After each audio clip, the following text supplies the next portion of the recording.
Good morning, guys. Happy Good Friday. Welcome morning. Hey, good to morning. Producers Club. Thanks for joining us. This morning, I have a couple of my favorite special guests who are just Joey. back from literally a round trip, basically around the world little jaunt. So we're Yeah. excited to have them.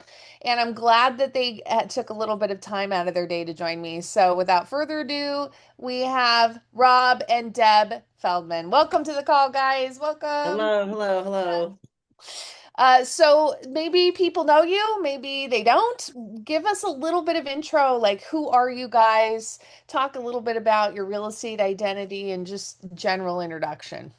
Okay. I'll let Deb start and then I'll, All I'll right. chime in. So many moons ago, Rob and I we wanted our own business. We always wanted our own business. And so we started a children's, we didn't start, we bought with another couple, which we never should have done, a children's clothing manufacturing company. We didn't know what the heck we were doing. And we lost a lot of money, lost kind of everything. We had our kids, we had moved into LaSalle. We were close to bankruptcy because we couldn't afford our back then, whatever our rent was. I mean, our mortgage was on the house. It was actually this house. And Rob had done many jobs and not because he's not qualified or fired or any of that, but he just had many careers and just trying to find yourself and your space and all that. And so anyway, I ended up working for the local newspaper here called the News Enterprise. What I didn't realize I was doing was really interviewing what I wanted to do later on. And I kept calling on Remax College Park, and Carol Treadway was the broker, and she was amazing. I walked out of her meetings and I felt like I could sell the world. And, I'm making pennies compared to what we've been able to do now. And so I said, you know what? I want to become a real estate agent. And I've always liked sales. My mom wanted me to go into real estate. I didn't want to go into real estate. And so anyway, I got my license. I went to Carroll, and at the time, Remax didn't take on anybody that didn't have at least a year experience. And I said, I don't have that, but I'm a hard worker and I'll work with. So I teamed with somebody. Actually, ended up teaming with two different people in the beginning of my career because I think you need help. You don't know what you're doing. You need good mentors. I mean, the transactions to me are always sort of the same, but they're always different. There's always another twist. There's always another whatever. And I think it's being kind and caring to people and being there for them and being their advocate. And I think that's real important. I mean, you sort of become their friend, but you're spending a lot of time with them. You know them inside out. You probably know them better than their parents.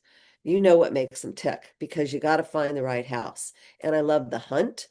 I love the hunt of finding the house and doing all that. So anyway, I got my license and then 5 or 6 years later, right?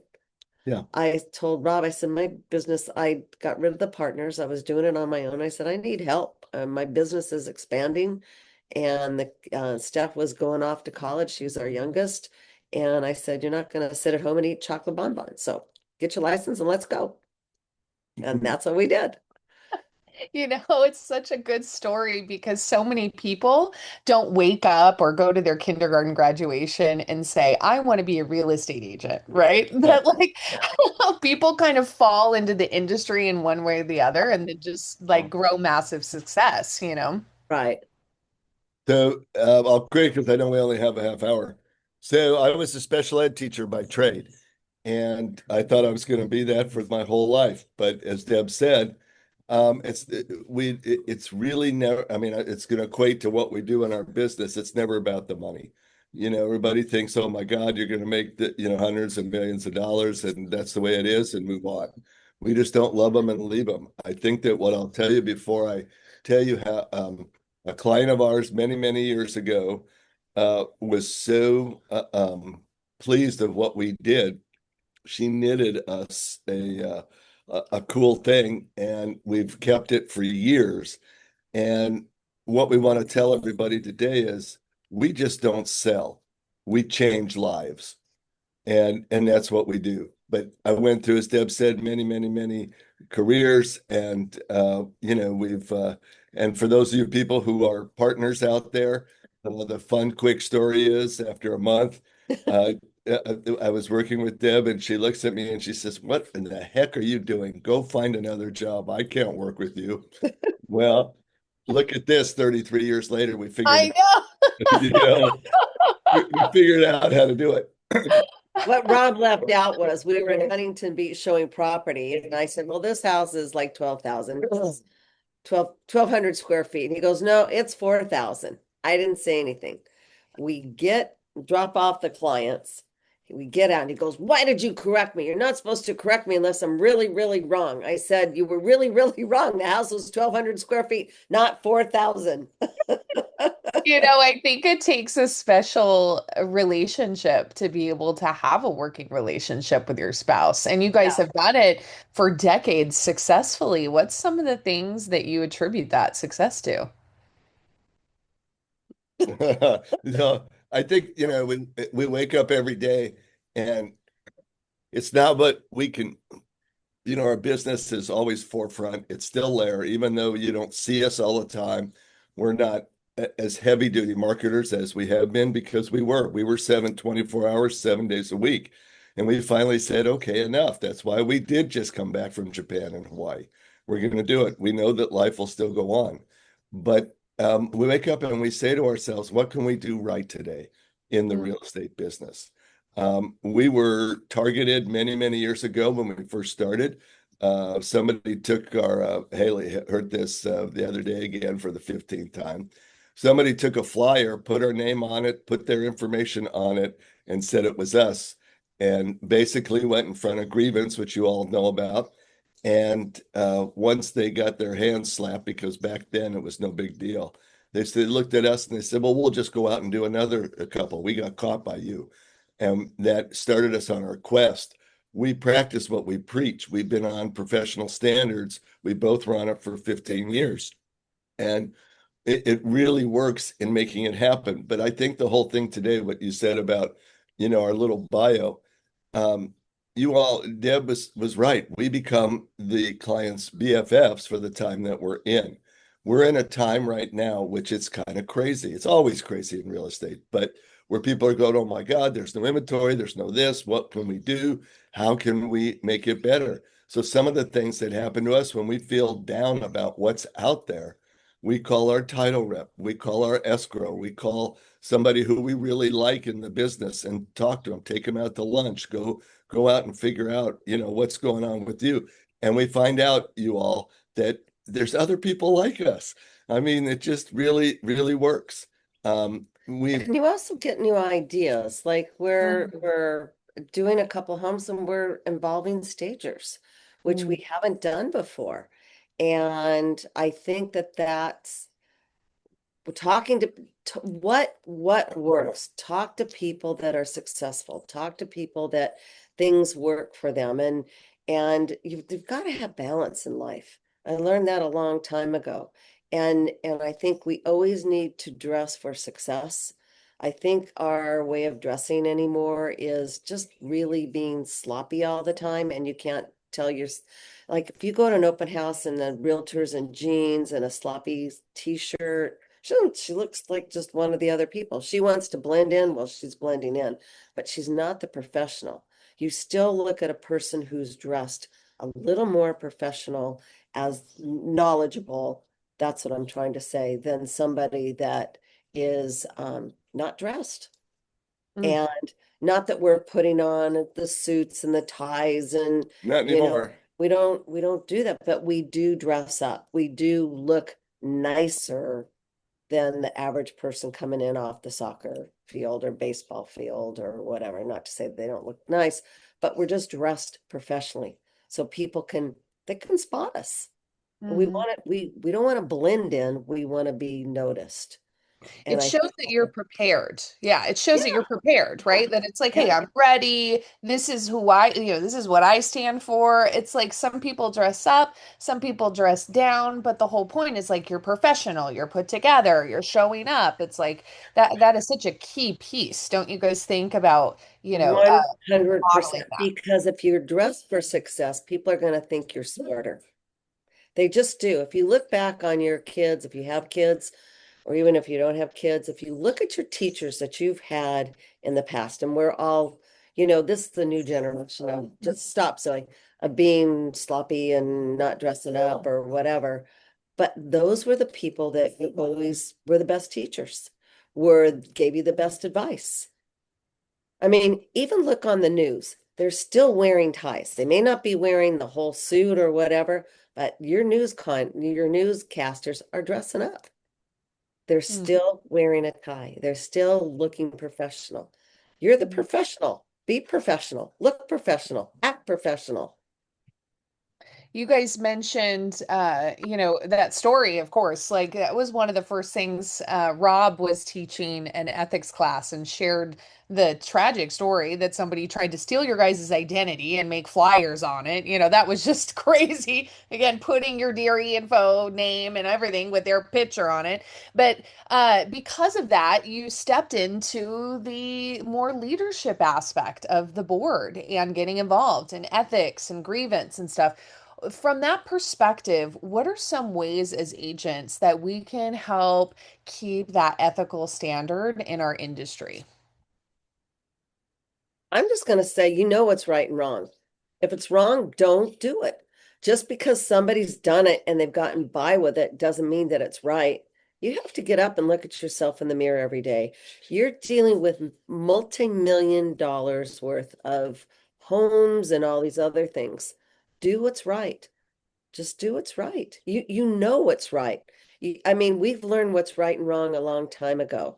So if somebody's scamming somebody or whatever, notify whoever it needs to be notified, but always do the right thing.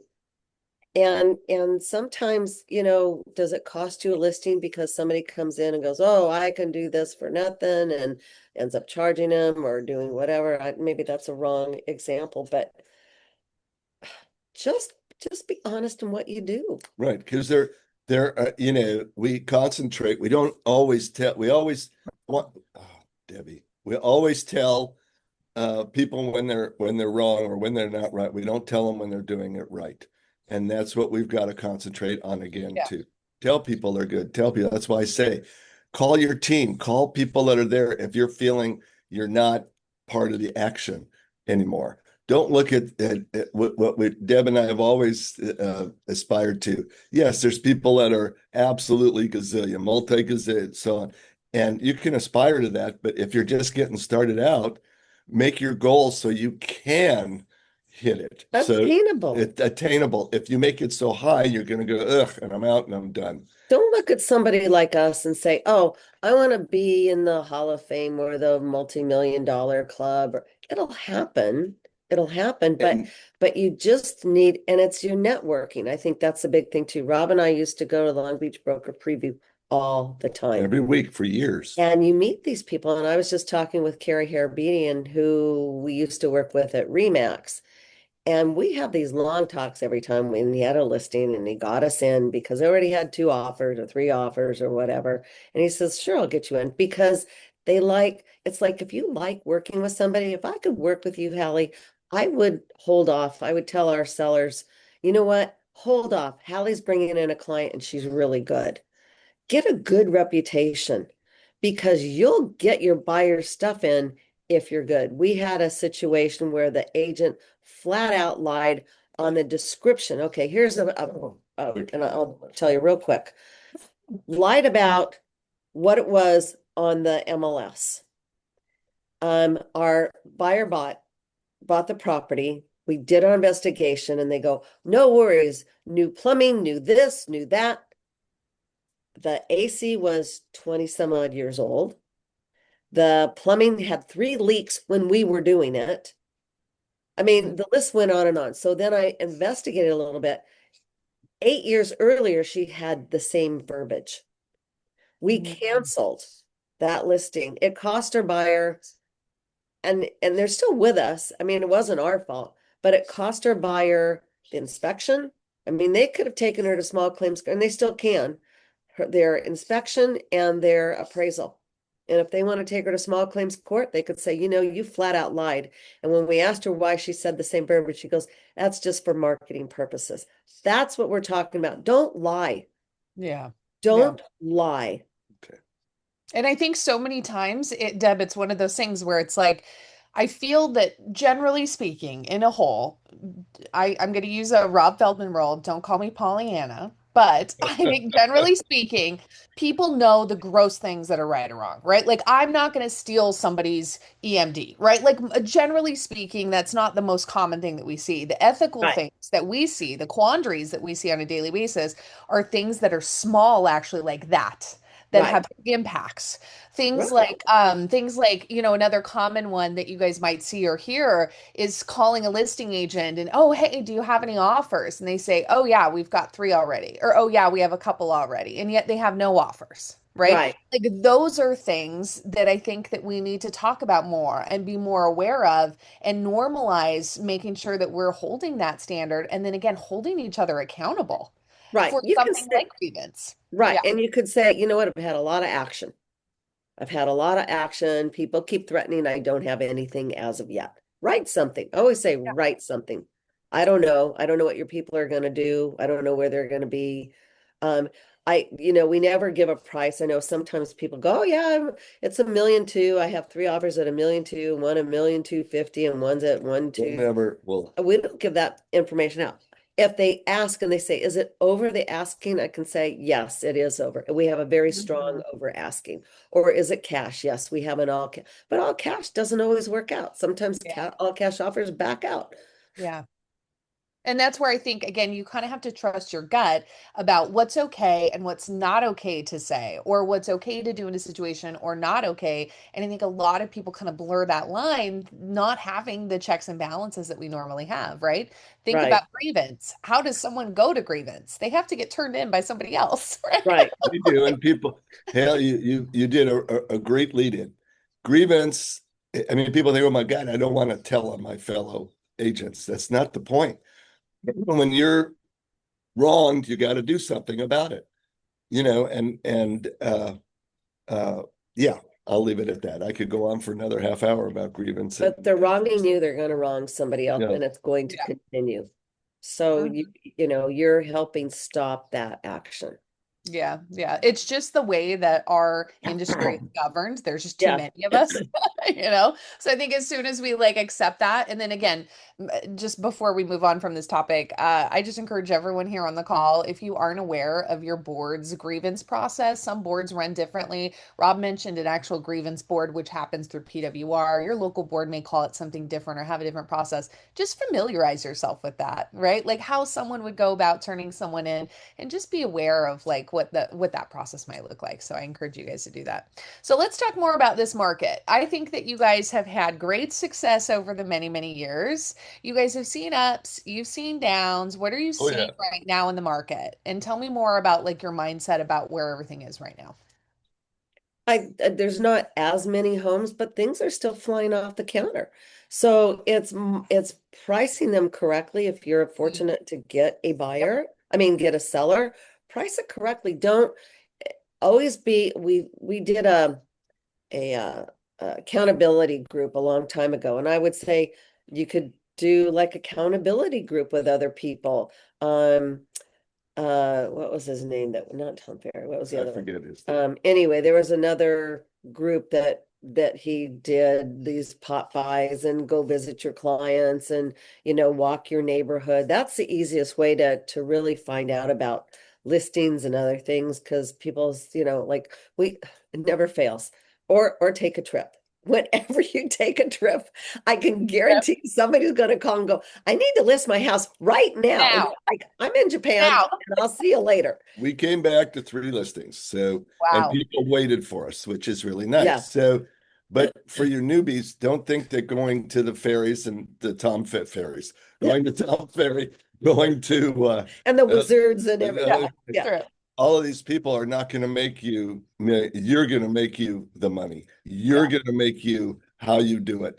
Again, I come back to one of the things that Deb and I do, and especially in this market, every day when we look at we wake up, we do our email, whatever, but then we get one statistic about what's going on in the market. And I'll tell you, everybody who's on this call, you look like a hero when you tell somebody, like in our local market, oh my God, or, we've sold all over. We had to open up over the years. I mean, we've sold in the desert. We've sold in Murrieta Hot Spring. We got somebody that's going to move out there now. They've got another agent, but we gave them advice already about it. And they go, oh my God, how do you know that? So, I mean, that's one statistic a day, Yeah. and it really adds up. Learn if you're still, Kelly talks about, if you're still marketing your neighborhoods or whatever, don't be afraid to still walk it. We went through COVID, we went through all that stuff, but people are opening up again, or just walk through it's amazing how many people, when we still walk our neighborhood with Zoe, people, hey, how you doing? What's going on? And they don't say hello anymore. How's the market? And hey, look And what give them, happened. like Rob said, give them us statistics. I just read Yeah. today that blah, blah, blah. I think that's important. Be the professional all the time, all the time. And if you've got kids, I mean, we've got some of our kids' friends because they've now grown up and they have houses and they come back to us. They know us because we were the house that they would come to. So there's so many ways. Get involved in community things. You'll meet people. Um, just the more people you meet and the more people you tell that you're a real estate agent. I was going to say travel agent, because I'm ready to go again. But just say, this is what I do. And just be involved, give back. That's the other thing. Give back to the community. Then gets your face out there. And we are, and here's the Pollyanna, Holly. Deb and I are blessed. So we believe in giving back, and we do. And even if it's not money, give or get, give over your time, which you guys did. I mean, we're really sorry we missed Red Day this year, because it was I mean, I read about it and did that. That's close to our heart. But I know we're going off on all kinds of different tangents. But when I go back to the original comment that I said, that we just don't sell, we change lives. Don't be afraid to be involved with your client, and make sure you tell them good, bad, or nothing's going on. You are part of them, and that's why they're hiring. They're going to ask you flat out today, what's going on? Well, the Zillow people and this, that. No, you're with Keller Williams for a reason. And I'm not saying it because we only have a few minutes left, but I say it It's a every good, time. strong company, It well amazing. respected. You guys, if you need help, don't be afraid to call the staff. Don't be afraid to call the office. They'll have the information to tell you. If they don't have it, they'll get it. I mean, that's what it boils down to. And if you don't, sometimes people say, well, you never come in the office. So you step in one day when there's a class, step in when something's doing, and people will, I have to admit, and this is not an arrogance, and it's not I love, I don't always come in the office anymore, but when I do, people, hey, Rob, hey, I like that. I like hearing that, because we're still part of what's there. And it's not so much that you're a realtor, it's what you do in life. You can change someone's lives. Remember, this is the biggest transaction for most of the people you deal with, and treat it as such. You're Building in their whole communities. lives. Building Yeah. community. Yeah. Building communities. That's what's, I hear from you guys over and over again, whether it's your philanthropic communities, the physical community you live in, or here within the office. It's like we get so, sometimes can feel so closed off as independent contractors and think like we're on this island, when in reality, there's so much support around us that we may or may not be tapping into, and people and relationships we should be nurturing. Yeah. And one quick thing, if you just starting and you don't have a big clientele or whatever, you can always start small. Like 4th of July is coming up. Do a little party at your house. You don't have to spend a lot of money, or do something at your local church or temple, or invite some people, or if you're in an apartment or a condo complex, do something there. Just maybe go to the Dollar Tree store. Don't spend a lot of money, but get something that's kind of cute and people will remember you. We used to do these things called pop buys, and we'd drop it off at our client, and we'd do like for Halloween, uh, don't be tricked, we'll treat you to a great transaction. You come up with cute little sayings or something, let's get sparkly and, start, the hunt for your new home or, just make up stuff. And you know what? And Hallie says it always too. You got to celebrate life every day. There's so much there's forget the politics, forget everything. There's so much baloney going on out there.